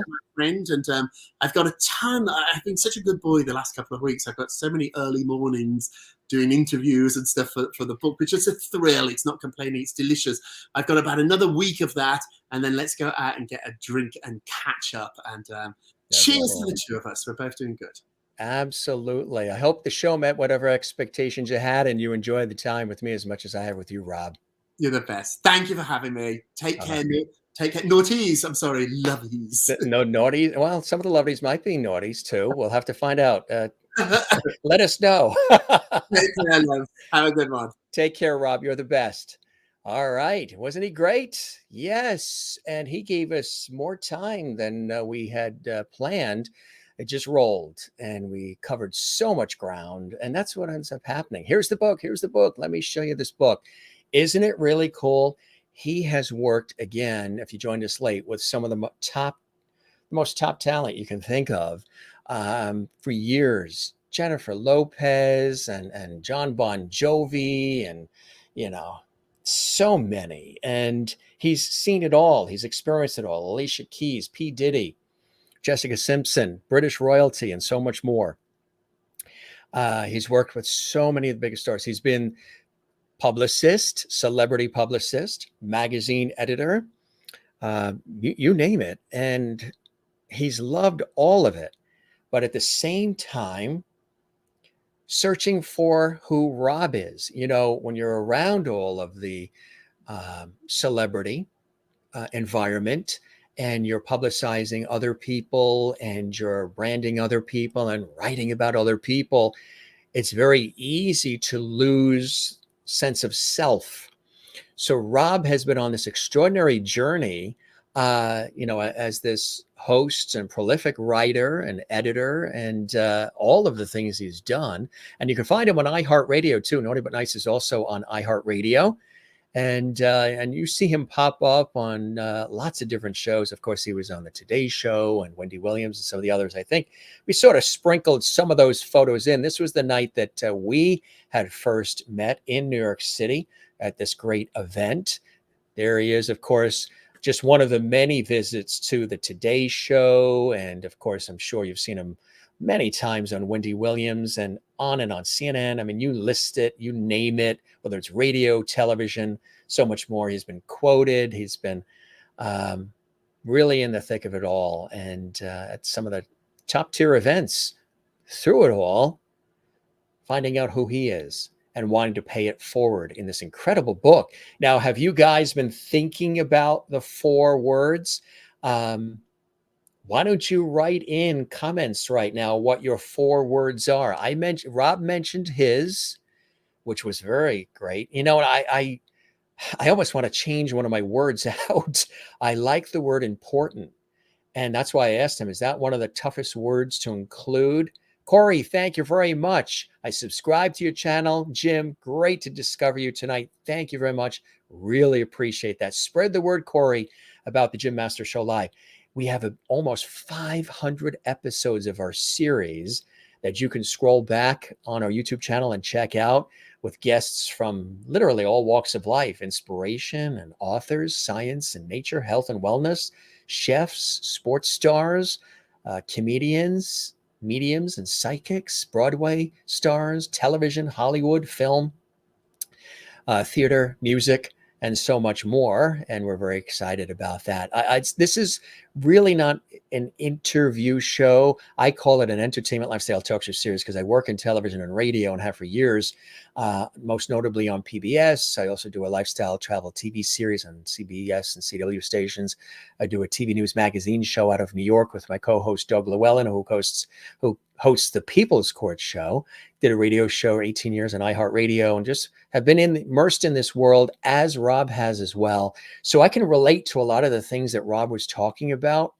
And for me, as many of you have learned through this series, that it took me, Rob's book is fantastic.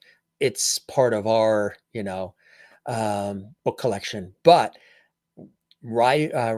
driving along through Death Valley was sort of a linchpin to it all for me and discovering self and my needs and the things, I've always been running to the aid of the world as much as I can. I still do, but I've created some boundaries and you have to do that. And that's not always easy.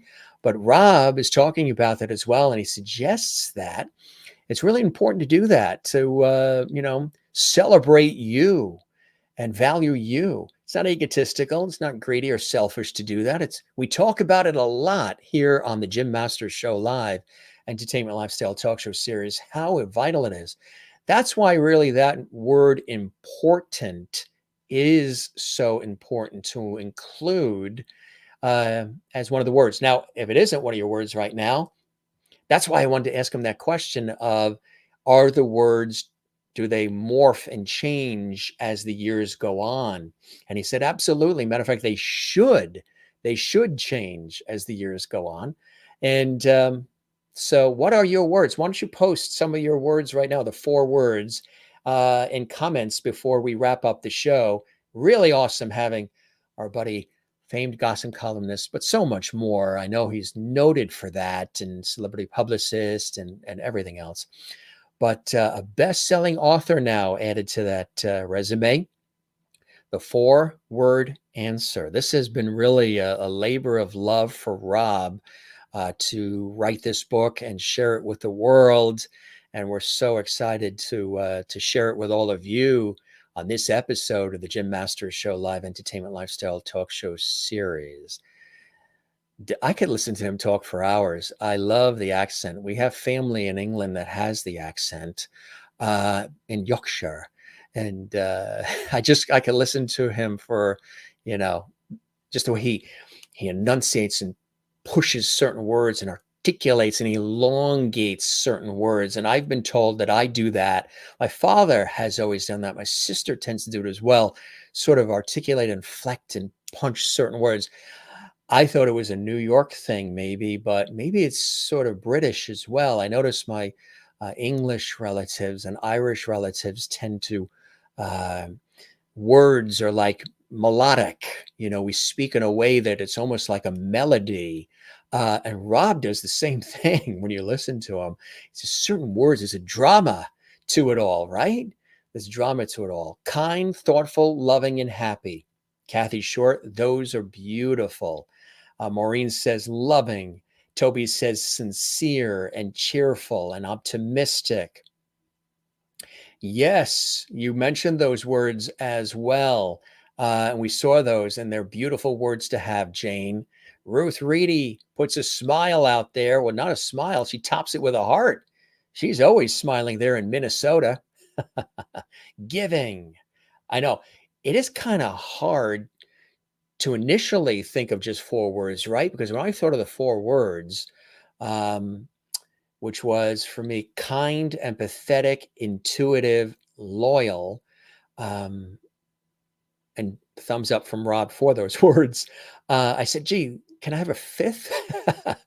Because there was a couple more that I was like, but the reason why, like he said, if you caught it earlier, the reason why he said it's got to be 4 is because you've got to narrow it down. You have to make sure that you pick the 4, stick with the 4, and then go from there. Again, you could easily have more than 4 at some point, but narrow that down, run with those, and those are changeable. They're definitely changeable.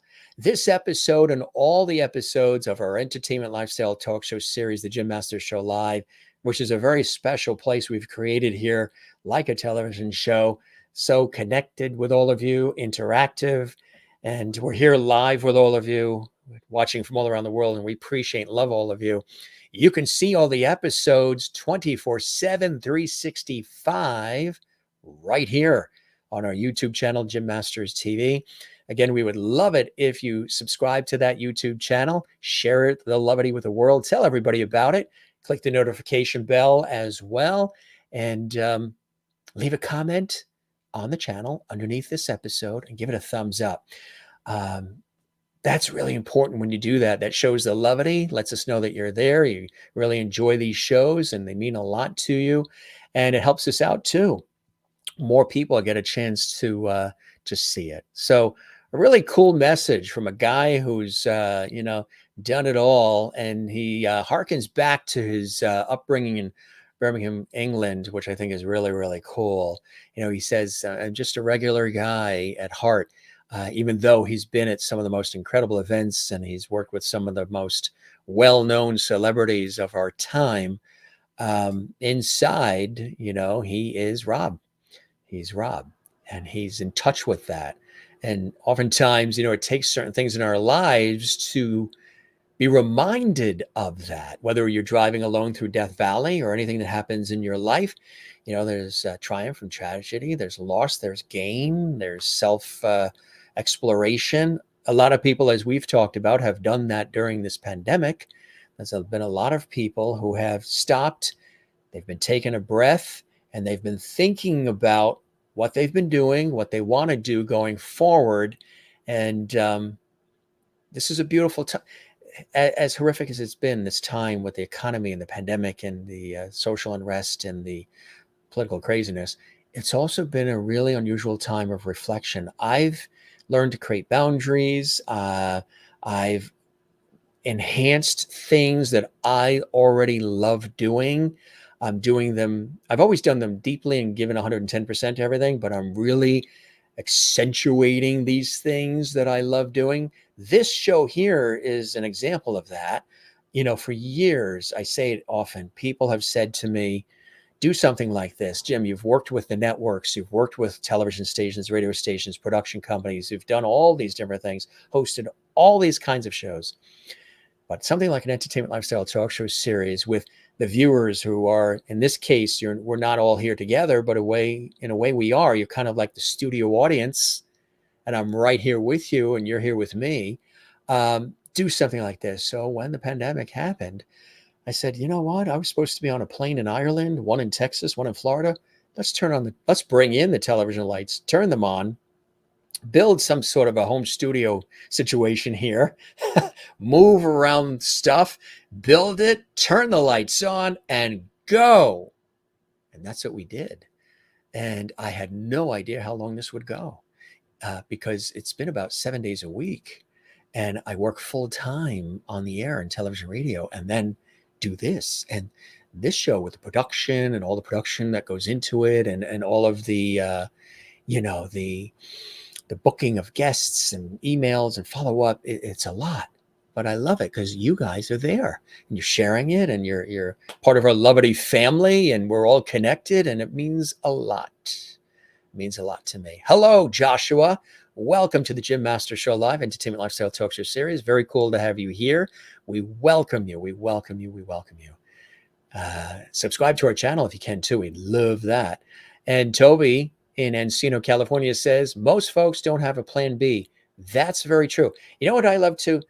When we have somebody new that watches, look at all the Lovities. The Lovities come in with their Lovity blanket and they envelop somebody they see that's new and they welcome them to, they're the Lovity squad. They're the Jim Master Show Live Lovity squad.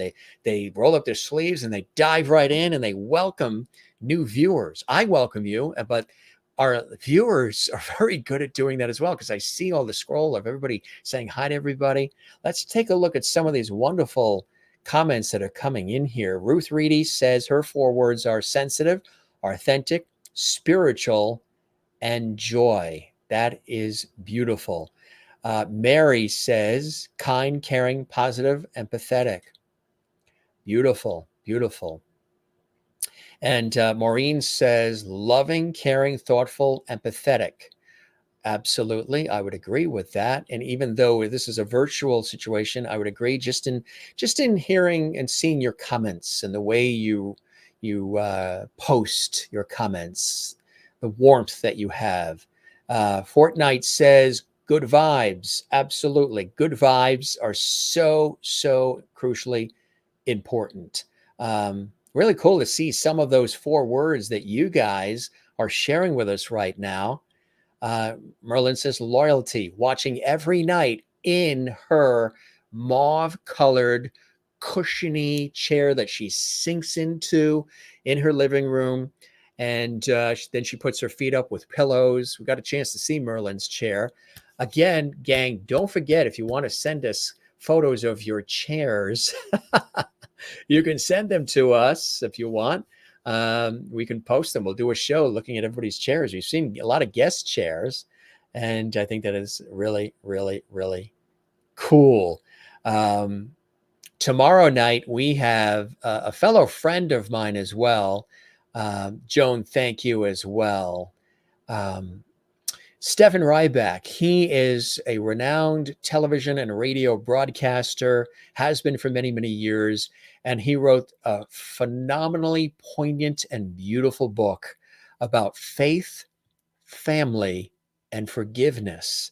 And Stefan, who I know personally, is going to be my special guest tomorrow night on the Jim Masters Show live, and we're really looking forward to that. We've got a wonderful week of guests that are joining us.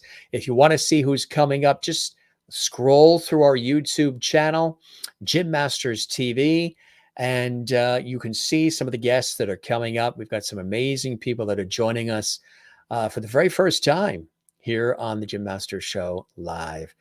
You guys are terrific. Rob, again, we thank him so much. He gave us so much wonderful time. We really loved having him on the show, and he's really a great guy. And again, let me show you that book, The 4-Word Answer. Who are you in 4 words? Creator of Naughty But Nice, Rob Shooter. Yeah, he's a straight shooter. Different spelling, of course. Rob is a straight shooter. I'm sure he's heard that before, but hey, I confirm it here tonight. Christine Clifton in North Carolina, who's feeling better, and we're happy about that. Jim, your four words certainly describe Jim Masters or Mr. Levity. A wonderful show to get us thinking for sure. We should all use loyal for being loyal Levities. Inspirational show. Thank you very much. I appreciate that. Joshua, I think, did you say you're watching from Chicago, Illinois? Chicago, the Windy City. We love Chicago.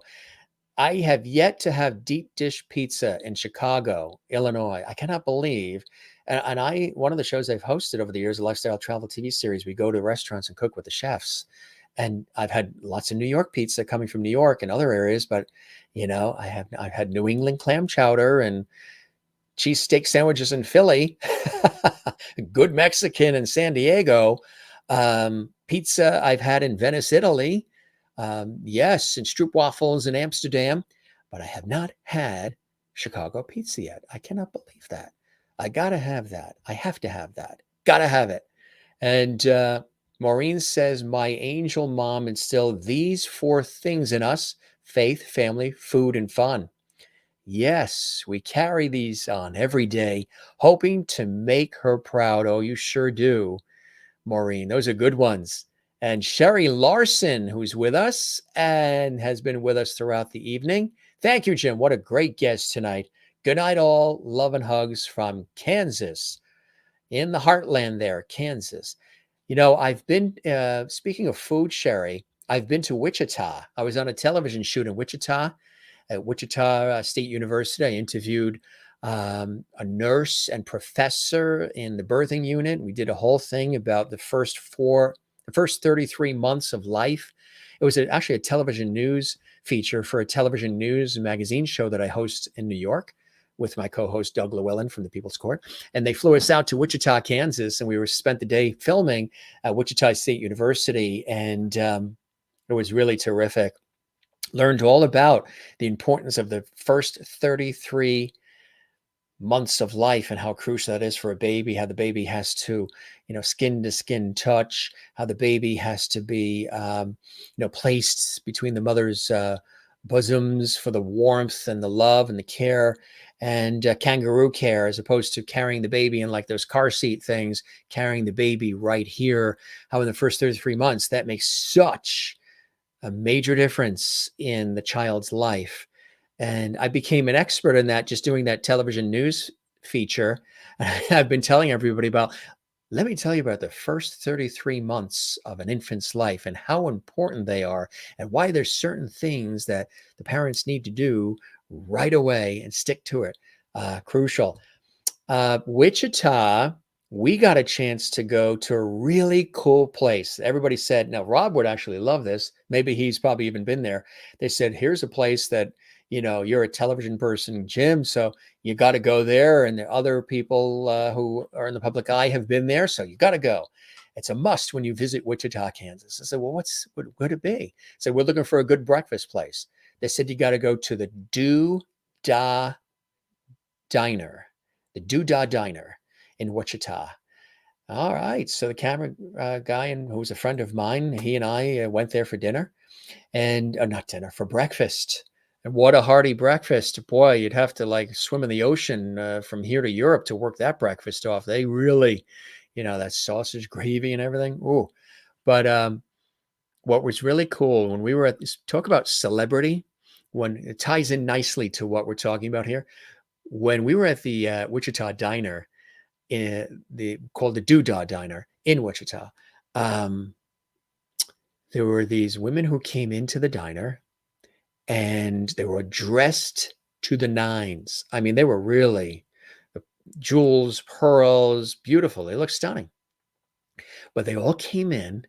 Now, it's a very laid back, casual diner. The food is delicious.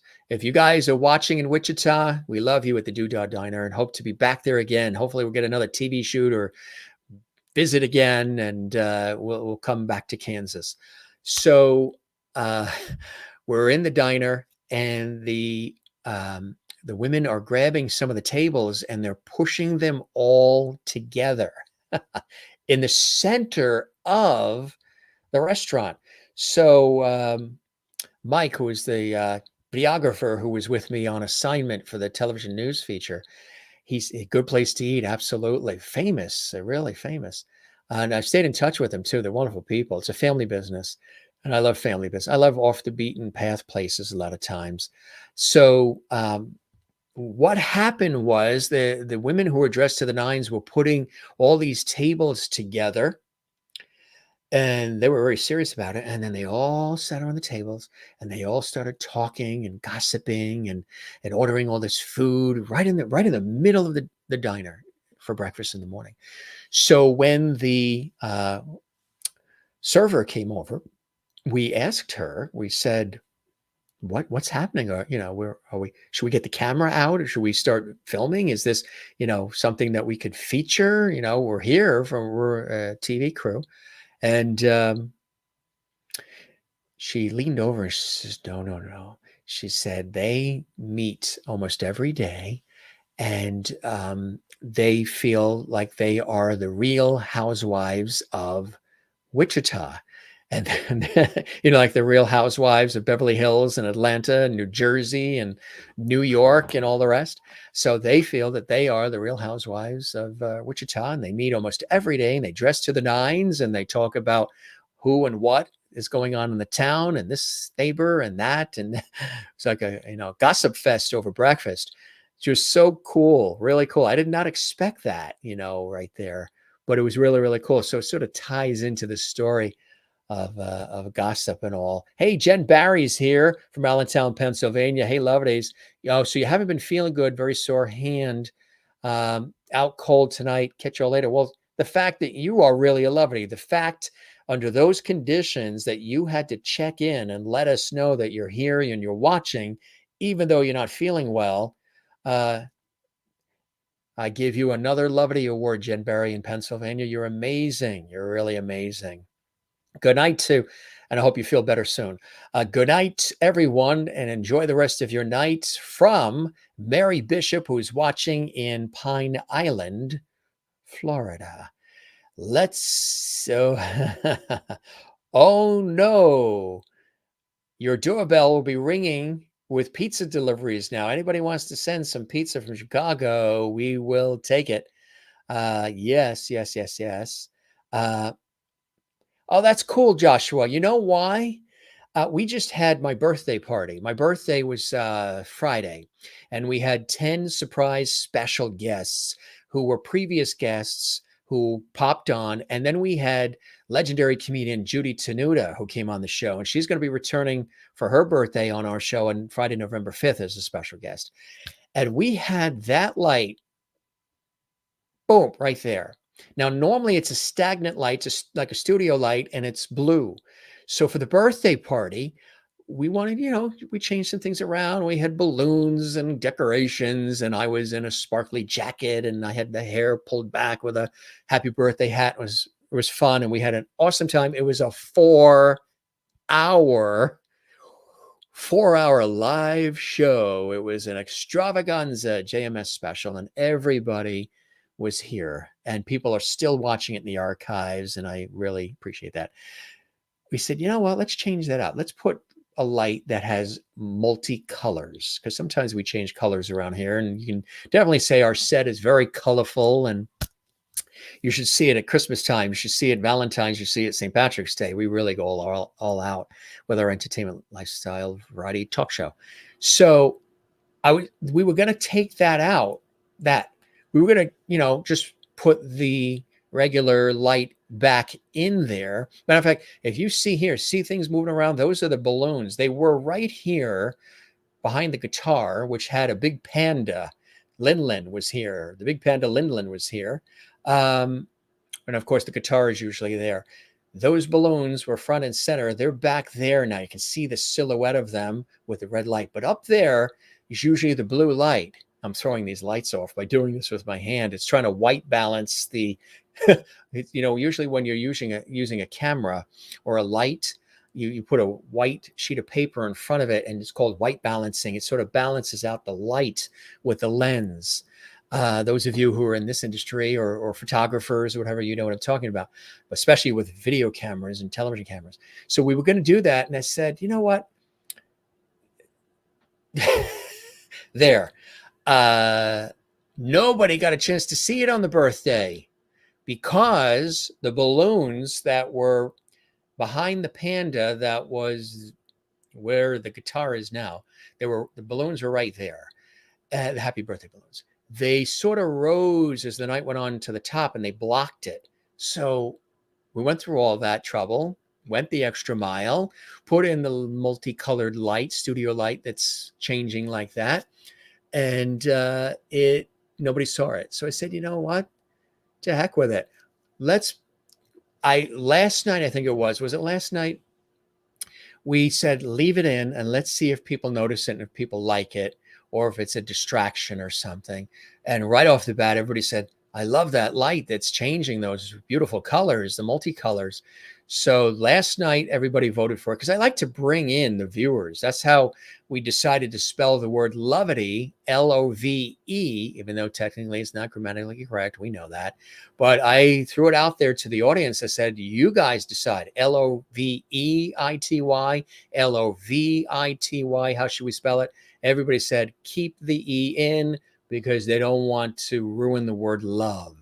So it's love-ity, love and levity.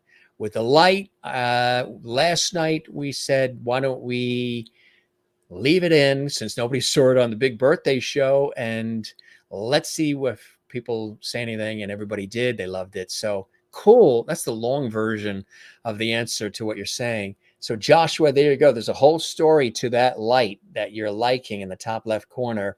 And I think we're going to keep it in there. I think you there in Chicago have just determined we're going to keep it in there. And thanks for watching. Hopefully you'll tell everybody about our Entertainment Lifestyle Talk Show series. It's a real cool place. We're going to be back tomorrow, 8 p.m. Eastern, 5 p.m. Pacific live. And one of my great friends who's a renowned New York costume designer who has been a costume designer for film, for Broadway, off-Broadway, and so much more. The costumes that you see, those incredible costumes, he's joining us this Saturday. His name is Dustin Cross. I worked with him on a PBS special. I've worked with him at Carnegie Hall as well with our friend Tim Janis. And Dustin, we've been trying to, map our schedule and availabilities. So he's going to come on this Saturday, and he's got a lot of cool things to show us. Saturday at 3 p.m. Eastern, noon Pacific. Again, he's a dear friend. We've worked together on projects, and his designs are extraordinary. He's a renowned costume designer, and he's going to be showing some really cool things, some of his work. I mean, the Spamalot and Hello Dolly, and you just name it. He's been a part of it. Even the New York Knicks dancers, he did the costumes for them, and just on and on and on. He's going to be with us over the weekend on Saturday. We're looking forward to that. Again, take a look at the schedule on YouTube. You can see it all there.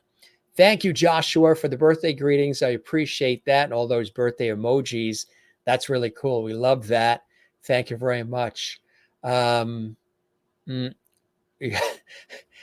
is trying to self-medicate with her usual Jameson for her back pain. I'm going to fire Jameson. Now that's a tough statement for Jen Barry to say. She's going to fire her Jameson. whiskey. That must be some heavy duty back pain then. We wish you nothing but good vibes. And I hope, you feel better soon. Let me show you again one more time. Rob's book, again, you can get it at Amazon and all kinds of locations. It's really something cool and something extra special. And I love the fact that it's simple too. The 4-word answer. You know what I mean? He didn't make it anything too crazy or heavy duty, but it's very, very inspirational. All right, gang, this was really amazing. Jen in Sweden, who loves the longer hair, and she votes in Sweden. What time is it where you are in Sweden right now? I know it's really late, right? It's a late. It's right now. Let's see, what time is it here? It's approaching almost 10 o'clock. It's about 9:49 p.m. Eastern time. Like I said, when we do the shows live, our West Coast audience is very lucky because it's still early for them. They're like, we're going to be getting ready for bed eventually, and they're having a good time having dinner. And then in Hawaii, we have viewers in Hawaii as well. But you're in Sweden where it's getting late for you, right? So maybe we'll wrap so you don't have to. There's a couple of times where you stayed up and you had 1 hour between when our show ended and when you have to get to work. Well, hopefully you have some time. We don't have to do that. You like the color shifting light, that studio light up there? Perfect. We will leave that. And the balloons that are just below it that are floating around in front of the red lighting, they hopefully will stay around. If you see them gone one of these days, that means the air is out of them. We wish you well, Jen Barry. Hopefully you're doing okay and better. Fantastic from Joshua. We love that. In Arizona, Maureen says, Real Housewives of Chandler in Arizona. Perhaps a retirement goal for me will be to start the club. The Lovities, right? Exactly. I love that. And you've heard about those. Oh, so you've heard about those ladies that come to the Doodah Diner in Wichita. It's really cool to see. It's really cool to see. It was really something extra special. We just sat back and watched. It's 3:47 a.m. in Sweden where Jane is. Well, you are a real lovity, and we thank you very much. Again, we toast all of you as we kicked off the show with tonight. Our mug is, and it's so perfect for the conversation, right? Kindness matters. And it really does. And we toast all of you with some kindness and levity. We always have a good time. We always have great entertainment. We have not interviews, we have conversations, poignant moments. We bring you guys in. You guys talk amongst yourselves as well. You all meet each other. And I think that's a beautiful thing that has happened as a result of starting the Jim Masters Show live entertainment lifestyle talk show series. As much as you guys always pour out to me how grateful you are for me, how grateful you are for the vibe and the feeling that this show has with all the great guests and everything we do, and how unique and different this show is. You guys are the same thing for me. You're a great inspiration for me as well. I love seeing all of you here, and you guys, as soon as you hear the theme music, you're there, you're already there, you're commenting. You guys are sharing the links on your social media. You're talking amongst each other. And of course, we have a Facebook group for the Jim Masters Show, which is the Jim Masters Show, Lovity Hall. The Jim Masters Show, Lovity Hall. Folks are welcome to join us there. And it's a private group, but you are welcome to join us. And it's on Facebook. Hey, how can we have a night without hearing from Be Happy? Be happy, plain and simple. I mean, look at the profile photo, the smile, be happy, and as always, be happy. I mean, it's so perfect for Be Happy to slide in like that. I love it. I love it. I love it. It's good to see you be happy. I know you love our series too, and we love you back for this. Christine Clifton says, so grateful. I'm starting to feel better after some rough days. I know you've had some rough days. A big thanks to all the lovelies and sent love and prayers to you. Absolutely. We constantly do that for you and for anybody who's not feeling well or who's down lost, whatever it may be. A terrific show, Jim. Good night, Jim, and all lovely hugs as well. Thank you very much. You go to work soon there in Sweden. We better let you go so you can get some sleep, my friend. Um, Thanks for joining us. Thanks for being with us. You guys are the best. We love you. I don't know what to say. I always talk, and here I am, a communicator. I don't know what to say because it really touches the heart. We work hard on these shows. We really, really, really work very hard behind the scenes on really trying to bring you the best that we can with what we have. We're always looking for ways to improve and tweak and enhance and grow. Your support helps us do that. Your levity and loyalty, your sharing everything about our show with everybody you know, telling people to check out our Jim Masters TV YouTube channel and subscribing to it, commenting, giving this episode and all the episodes a thumbs up. That helps. When you guys do super chat, super emojis, super stickers, super thanks during chat, that helps us big time. So we are able to tweak and upgrade equipment and make improvements and do everything that we do. For years, people told me to do a show like this, and I never had the time because I was always so busy. Now the time was made, and here we are, rocking it, knocking it out of the park, as I always say. And we're doing that not just with your host and executive producer here, we're doing it with you.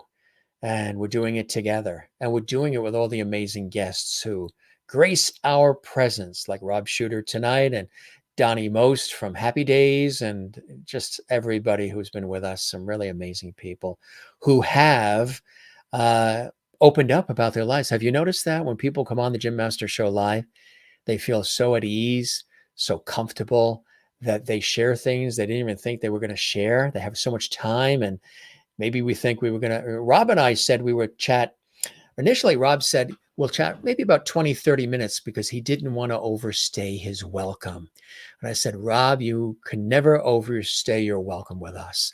And we chatted for almost an hour and 15 minutes, and it was as if it was 15 minutes.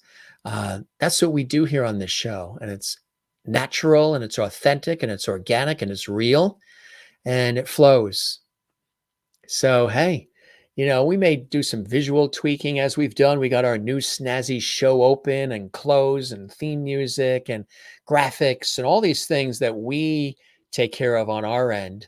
But all this interaction and everything that comes into play once you guys chime in and check in, as I always say, that's what enhances it. Hi, be happy. I love that, Jane. And Maureen says, sending you all the love, Jim. Thank you for always lifting us up on bad days and on good days too. When you lift up others, you're often lifted up yourself. So if we all continue to lift each other up through the dark times, the crazy times, the frustrating times, the irritating times, and the confusing times, as much as we do the happy times, the joyous times, the beautiful times, it's really a perfect scenario because we'll always be there for one another. I think that's a beautiful thing. Yeah. And what's that? I should do that at the end of the show, Jim. What do you think? And everyone else, what is it you would like me to do? I might have missed that suggestion. Don't worry, be happy. Is that what you mean? Jim, you always give us a place to come home. I mean, you guys are here even when you're not feeling well. You're here because I guess this lifts you up in some way. During the it's like a sitcom tries to do, or a poignant movie, or a book, or whatever, music. It takes you away from the chaos of life, or maybe the reality of life. There's a lot of reality out there, and there's a reality here. This is real and authentic. However, we try to maybe soften the edges a little bit with some levity and have a good time and engage with all of you. Christine says, as Rob said, we are all important. Absolutely. That's a really great word. I like the fact that he said important. Share and spread levity every day and love ourselves. As I've learned, put the oxygen mask on yourself as much as you like to put it on everybody else. That's so important, gang. Really, really is. A quick reminder again, one more time. Thanks to Rob for joining us here. Really, really cool guy. Can't wait to break bread with him when we're in the city. That'll be awesome. I have a lot of people to break bread with. Have you been keeping score of all the guests we've had and all the bread breaking? I'm going to have to go on a no carb diet after all the bread breaking, but it continues because we have constant guests and great conversations. As we always say, not only be happy, as Be Happy says, but don't forget to smile. That's very important. Don't forget to share the levity or levity, as Rob says. I love the way he says it. And of course, don't forget to find your Zen place. Mine is with loving family and friends. It's always tops.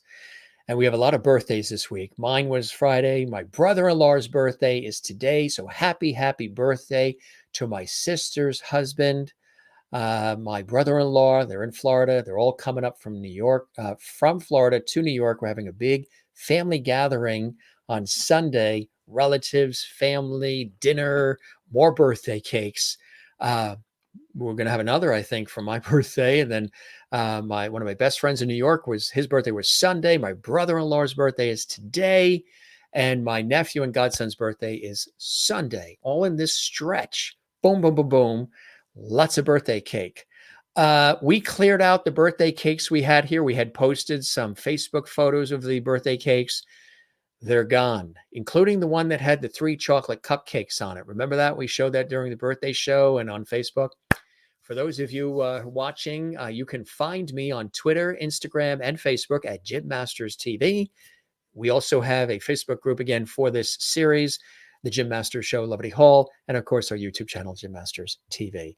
So the work I do in television, radio, stage, and film, I love that as well. That is also very Zen for me, the work I've done over the years. And as you know, the ocean. We are right here on the coast. Love the ocean. The ocean is very special to me. I grew up, near it, in it, by it. Swimming, surfing, boogie boarding, sailing. I say it all the time. Just being near it at sunrise, sunset, whatever it may be. It's just that constant flow of energy and life. And I know I've got sneakers on there, but generally I'm usually barefoot and love the ocean and love all of you. The channel you're watching is Jim Masters TV on YouTube. The show is The Jim Masters Show Live. Our YouTube channel is dedicated to entertaining, informing, educating, and inspiring. And if we did that for you tonight in some way, shape, or form, even if just this much, we're doing our job. And we hope you come back to enjoy some more, because this is a party place for all of us, all of us, all of us. No, I should say at the end of the show, everyone make sure to be happy. I love that. That's right. Everyone make sure to be happy. From Jim Masters and from Be Happy. How could you disagree with Be Happy? I love that. Good stuff. You guys are the best. We're going to wrap here. Go stretch those legs, gang. We say that all the time. We always love this party we have together as often as we do it, which is just about every day. And we are coming up on 500 shows. Again, we're live right now. If you're watching this 6 months from now, none of that matters. And thanks to all of you who watch quietly, who don't comment during the show. Some of you, you watch even while we're on live, but you just don't say anything. That's perfectly fine. Anybody that joined us for the first time, we welcome you as well. And if you missed anything with this episode or any of our episodes, you can see them all in their entirety right here on our YouTube channel, Jim Masters TV. Good stuff. So, gang, we're going to wrap. Okay. So we love you all. Take care. Don't forget to be happy. And think about those 4 words. If you didn't share the 4 words, think about them. They're really important. And pick up a copy of his book. And we all support each other here at the Jim Masters Show Live. All right, gang, we're going to sign out here for tonight. Back tomorrow. We look forward to having you with us. If not, check everything out in the archives. And for those of you who watch our series later, when it's not live, you watch the re-airs in the archives, we thank you as well. You mean a lot. The fact that you're viewing and watching our series, that means a lot. All right. All the levity we can share and spare has been dispensed this evening. Class dismissed, gang. Be well. Keep smiling. We'll see you on the next episode of the Jim Master Show Live Entertainment Lifestyle Talk Show Series. Whew. And as Rob would say, good night from Jim Masters. Good night, gang. We love you. We'll see you tomorrow. All right. Cheers.